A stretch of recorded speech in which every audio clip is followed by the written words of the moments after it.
Hi folks, greetings. This is Chris Ebert. I'm a lecturer in industrial design and I'm going to show you some drawing techniques, drawing materials basically. So what I've prepared here is basically an outline of the same handsaw handle, and we're going to use different media now to bring out the same effects over and over, just to show you what options you have.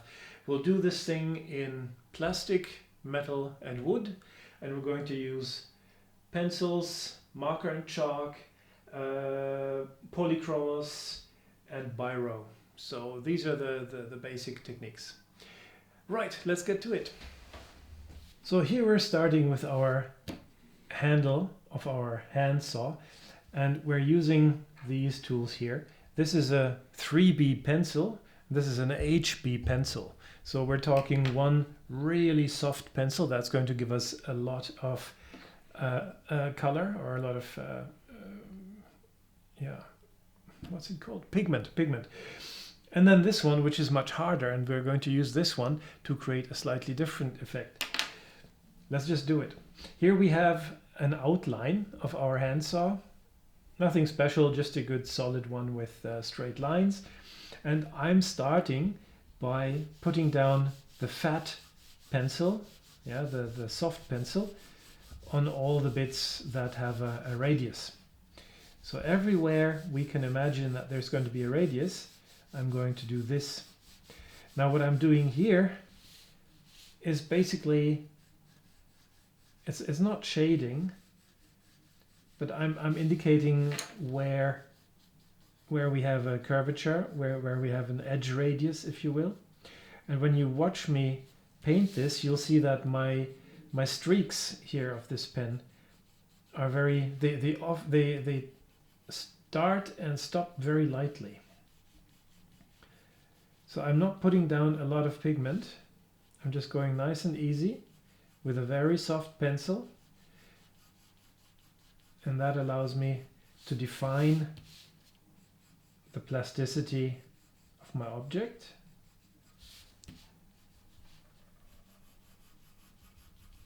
This is something you may want to practice a little bit. How to get a nice curvature like this, for example, you need to work with your whole hand. So what I'm doing here is I'm using my hand like a hinge. My wrist is a hinge, so I can do the same line over and over very easily, and it always falls back into the same area. And I keep doing that, and I keep shifting the paper to make this happen. And once we're happy with this, we start thinking about actual shadows. Now this is basically the way we would want to keep our saw, right? Just to give you a bit of orientation. This is where the saw blade is. Yeah, I hope you understand. So the light usually comes from above. So we're going to put a little bit of shadow in here.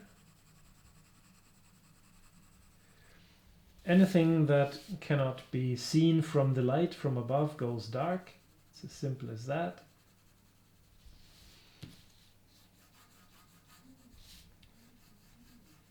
So that means here we're going to the edge. But up here, we're not going all the way to the edge. We're leaving a little light edge here, because that's the top of the saw, where the sunshine can see it.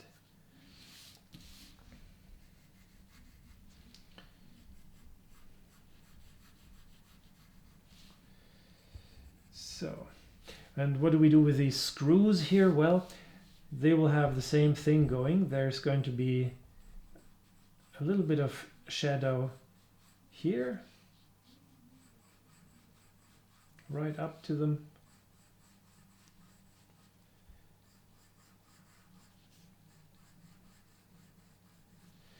And then there might be a little bit of an edge here, where we are saying that's the light edge.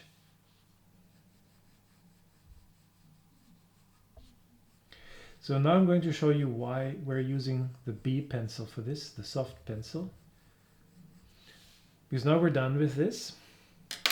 we're changing to the harder pencil. Yeah, a harder pencil would be an HB.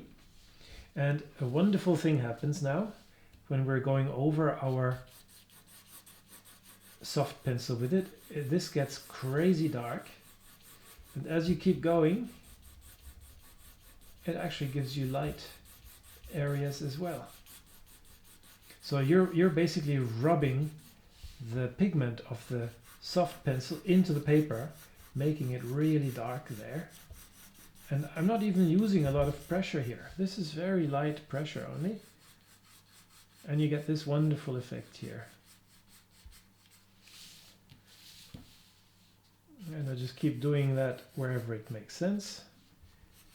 Keep following, covering over your soft pencil with the hard pencil all the way around, because you want this nice and dark.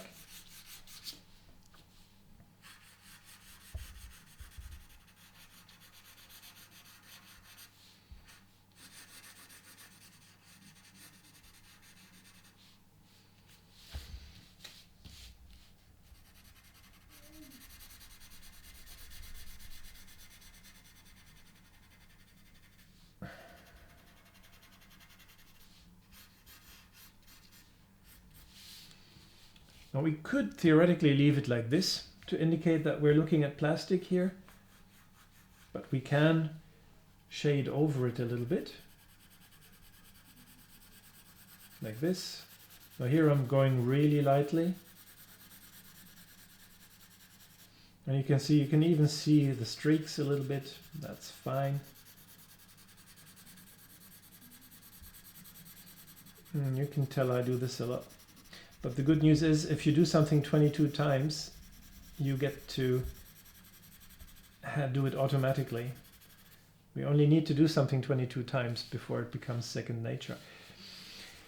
So I would say this is a nice, good-looking plastic handle, matte plastic. Good. This is as far as you can take the pencil. Maybe we want to do something here with these screws as well. I'm just going to use a black color pencil here, and I'll just do one of these screws. Let's make this a Phillips screw.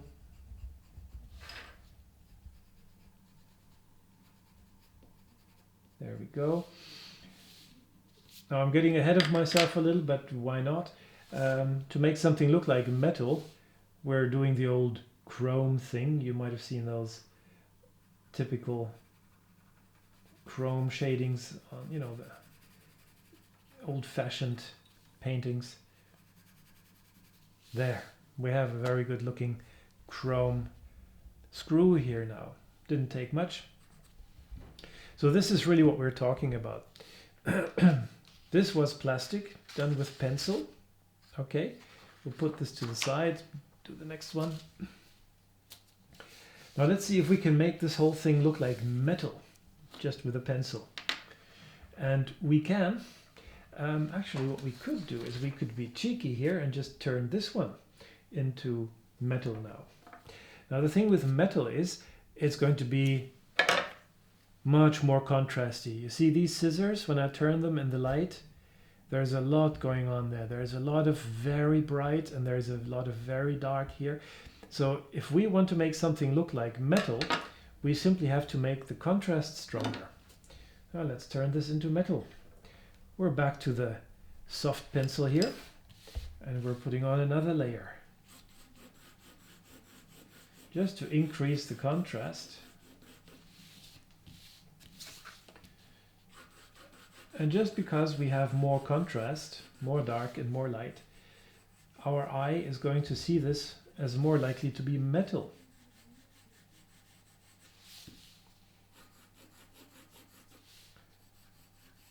Of course, when we have metal, we have highlights, so we'll need to do some magic and put some highlights on here somehow.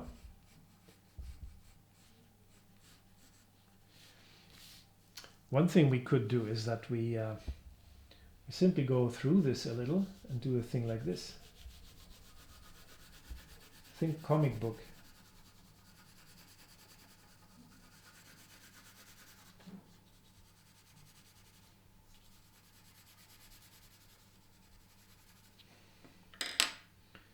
So putting the HB through it again, the slightly harder pencil, just to get some more highlights.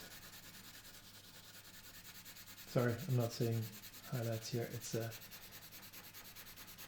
undulations.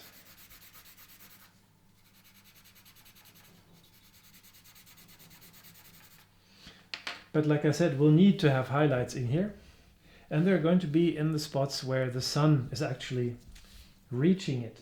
So we'll just make sure that some of these surfaces that are looking up are really clear. And we're beginning to have a pretty metallic looking thing. Now, we don't use the eraser for erasing, as you can tell. We are just using it to make highlights and stuff like that. So to take away pigment to achieve an effect. This will be a bit rough at first,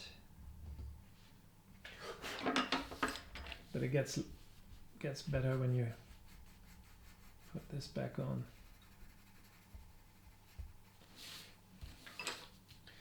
So already we are into metal now. We're talking comic book style effect, right? So this is like a comic book. But we're speaking of metal here because we're emulating this kind of thing, this stainless steel thing. Let's see if we can do chrome. Now, when we're doing a completely chromed or polished object, we are basically talking about a mirror. It's like a mirror, and that means there's going to be a lot of reflection going on. And I'll just do this nice and loose now with these here, just to plan out my reflections. And what is being reflected? The landscape. When we're doing a chrome object or a polished object, we are basically saying we are building an object in which the landscape is reflecting. And that's going to look something like this. So there's going to be a field that will need to be filled in, and it will start dark at what they call the horizon line, because this here is actually nothing but a reflection of the horizon, right? It goes right through the middle of the object.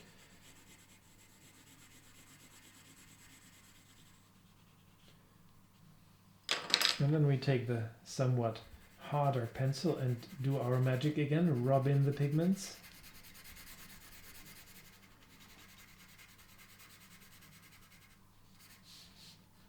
And build a gradient. So we're building a gradient that goes from this very dark horizon line all the way down here to something much, much lighter. So we're going to ease off here a little until the end it's relatively light.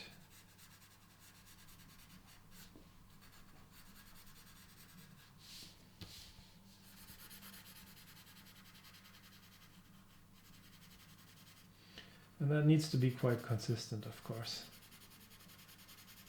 So you need to do on this side what you've done there. And they really need to go down to the same grade of gray on both sides. Now here at the top, we're going to have a mirror image of the sky. It's also going to start out dark here at the top. And as you might remember from the previous drawing, we're not going all the way to the edge so that it looks round and like a highlight. And then we do another gradient, much weaker, that doesn't quite reach the horizon line.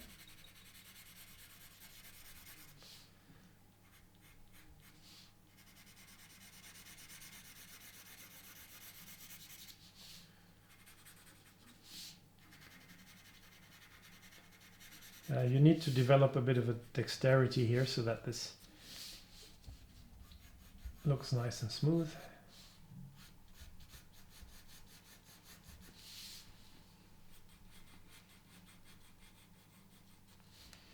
And here we have an object that very much looks like a chromed handle. I mean, I'm being fast and sloppy here, but I think you get the idea. We're not making the Mona Lisa here. We are trying to tell the story of what material we're using. Of course, we can also create the impression of wood. Now, let's not make it painted wood, because painted wood would look just like the plastic we did. Let's make it wood grain. So we're going to have some slightly shiny spots here. Again, we're leaving the top white. And now really what we can do is just color in. Just gonna color in. First we're going to lay down the wood grain with the soft pencil. And remember, wood grain goes through, and it'll go through in a certain way. So let's draw some wood grain here. Relatively uneven, not too much of it. Could be whatever kind of wood. Sometimes it does these kinds of things. There. So with this we're going to make our wood grain now. Just draw a little of wood grain here.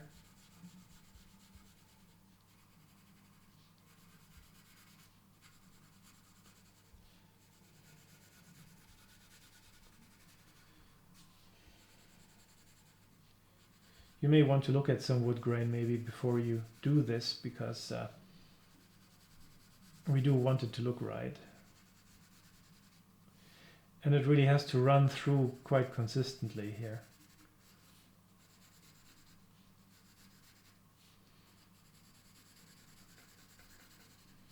So this could be wood grain. And now we're going to go over it with the somewhat harder pencil, sealing in our pigment.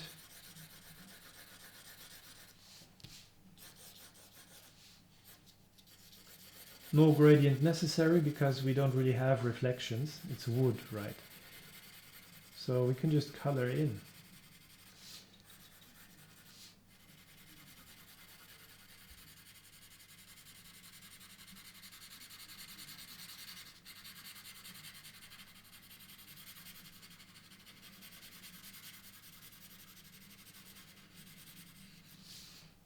There we go. Now we're saying it's wood. Wasn't that nice and easy? Right. That was the pencil. And I should say that pencil is not really something we like to see in presentations. This pencil is something you can use in study drawings or something that is at the beginning of the project. But once you're actually going right into the project, you're going to want to switch to something like color, something like this. So let's do some marker and chalk here and make this look like plastic in marker and chalk. How would we do such a thing? Well, we need a few things. These are Conte crayons, or Conte, crayons. Scissors, again, we're going to need them for scraping the Conte. And this here is a slaughtered kitchen sponge. As you can see, we're not going to have much use for this end, but the soft end, that's what we need. Kitchen sponges are very cheap, and you just need one, right? You can alternatively use this. This is just a cotton pad, and just use a small part of it. It's also an option. I turn more towards these days, because you can clean them, and reuse them. So let's make this look like plastic in color with chalk.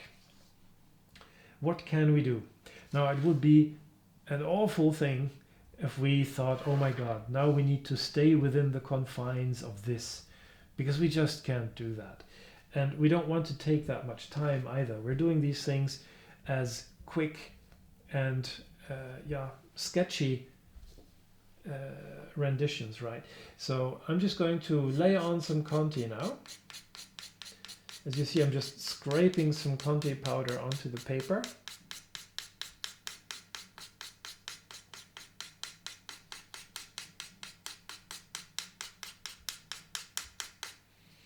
Good.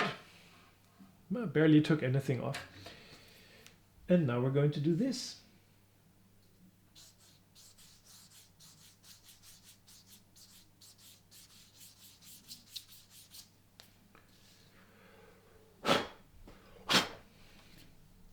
There. Relatively messy, but no problem. We're going to use a red pen and we're going to put in our shading here now.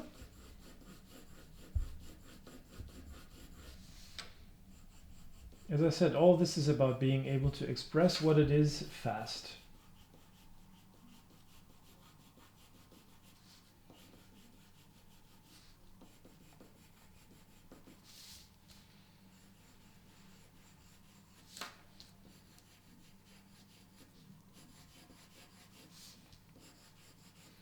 So here we are adding some shadow again to give it a bit of plasticity, exactly like we did with the pencils.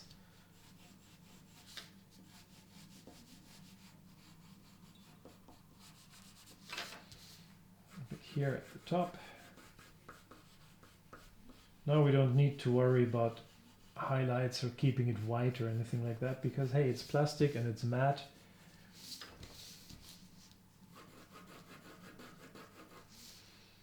Be economical with it, no need layering down a lot of pressure here. There. Sink the screws a little bit.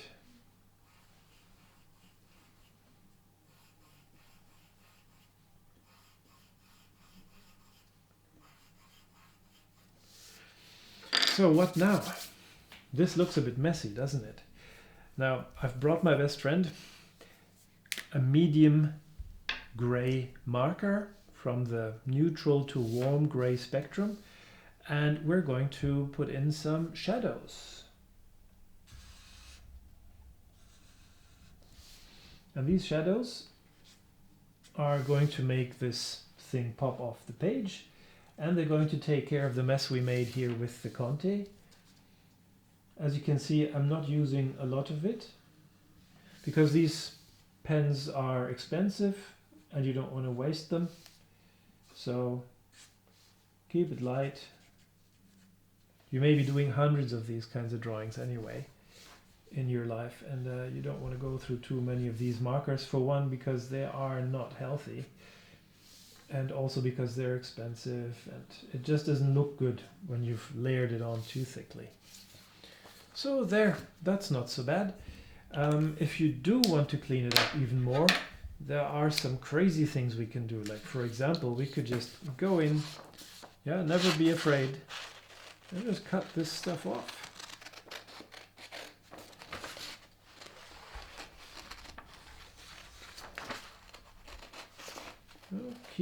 Cut away the mess.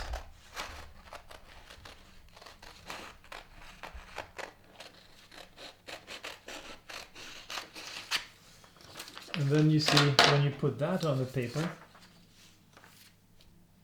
ta-da! And you can actually scan it now, and it's going to look pretty clean. You can see how little time has passed with us doing all this. Let's do this one in metal. Let's do a chrome one, shall we?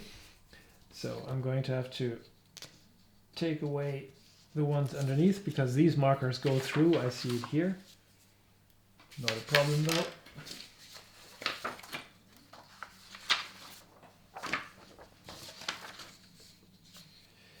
Remember the trick with the chrome. First we're going to put on our horizon line. Yeah, and maybe it's going through here. It's usually a straight line. And it will end just before stuff starts curving away from us.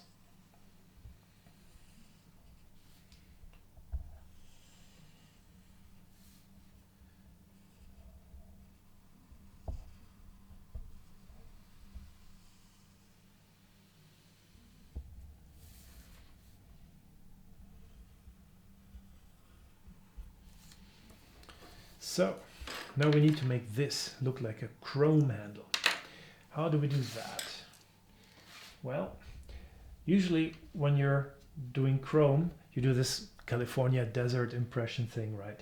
So we're gonna need to layer on some pretty dark stuff here along the horizon line. So I'm choosing a dark brown Conte crayon first. And we're laying it on here like this.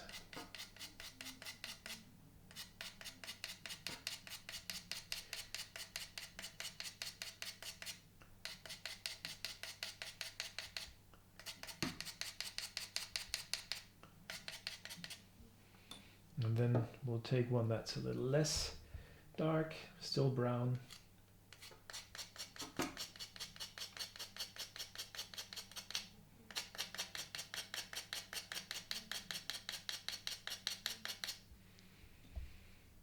And then who knows, we might get into the yellowish spectrum here.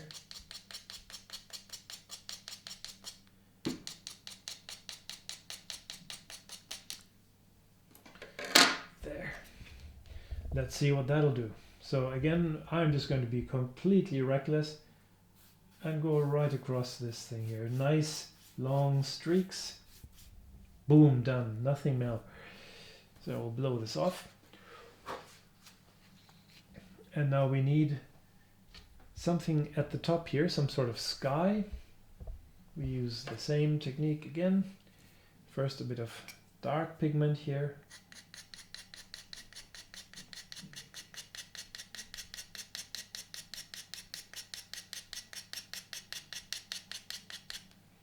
And then a bit of lighter blue here. It's always nice to mix them. They become much more complex and rich when you do that.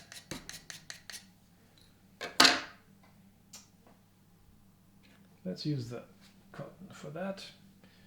It's not necessary to switch to cotton. I'm just doing it to show that it does the same thing. Done. So let's see what we can do with this. Let's go in with our gray marker and see if we can touch this up here a little bit.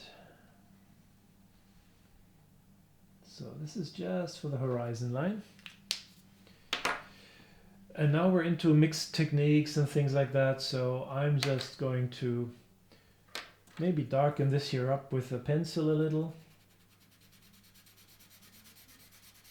So we want our gradient here, right? Remember? We want a gradient to go through here.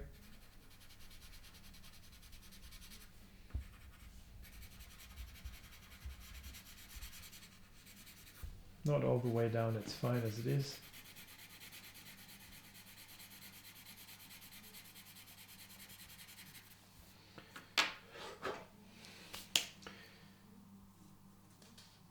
Now let's see what we can do here to clean this up.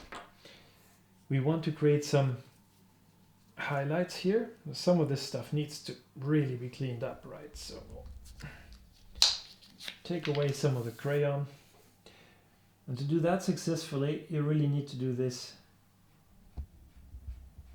Never go back and forth, just go in one direction.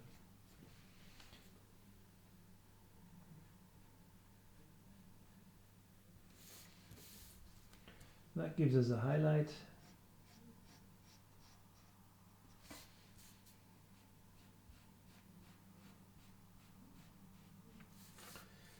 We urgently need the highlight here as well.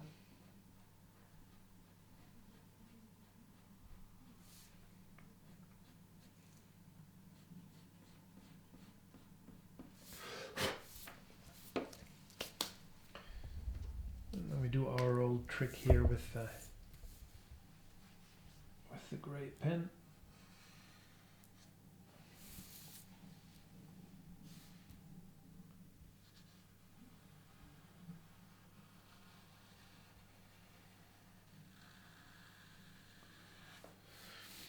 Maybe one in here. You get the hang of it when you do it a few times. And put in our screws like we did before. Here we need to, of course, make sure we have a highlight at the top.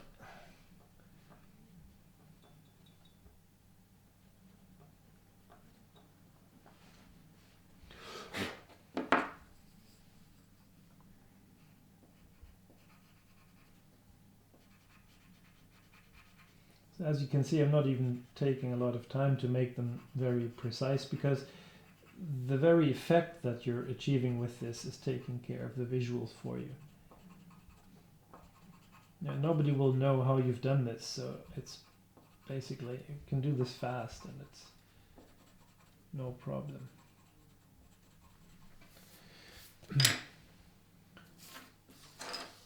And then again we can leave it like this actually, or again we can do what we did before and cut away the mess. Although this actually does look quite nice, doesn't it?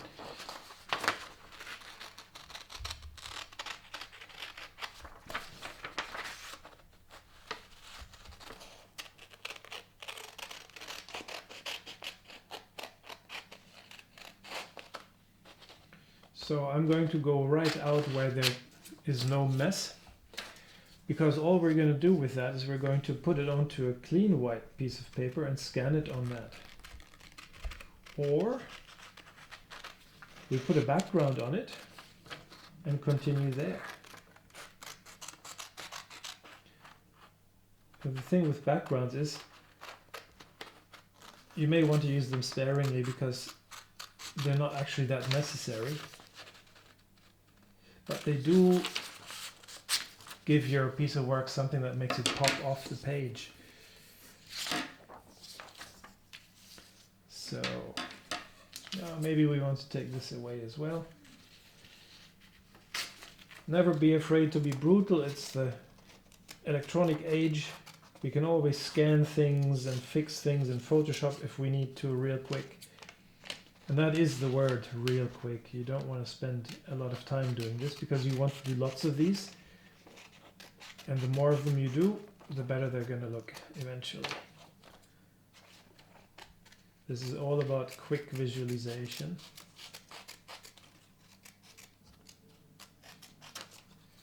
So, now here we have our saw handle, and it could just be like this because it has a shadow. But what if we wanted a crazy background? Something like this.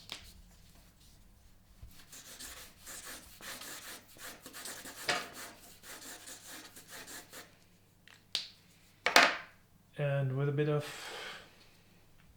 that.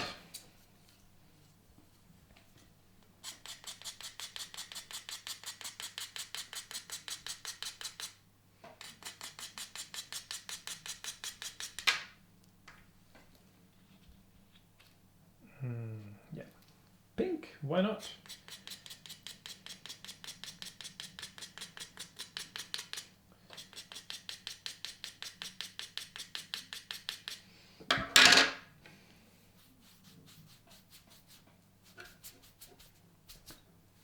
There. Again, what I've done is I have gone all the way through, swoop, swoop, swoop, across the entire paper, and then you put that thing on. And maybe you're going to put a frame around it or something here.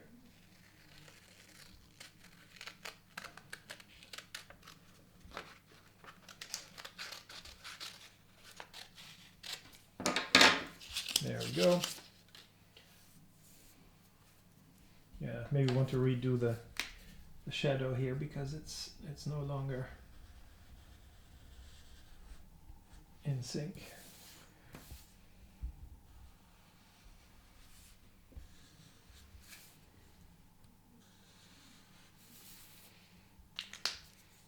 We can also darken the screws a little bit here, give them a bit more of a gradation.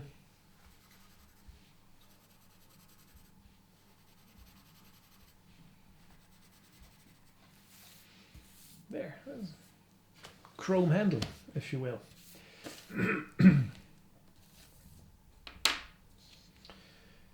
And that actually brings us to the end of this demonstration. So from here on, it's all mileage. Just keep going and make it look good. And keep cutting and pasting, and you'll be amazed how good it looks.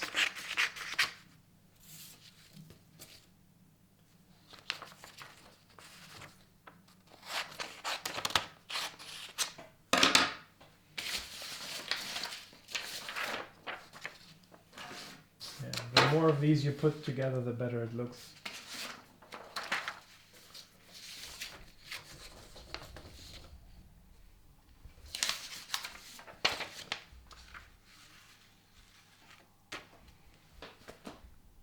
That's basically the trick. Thank you. All the best.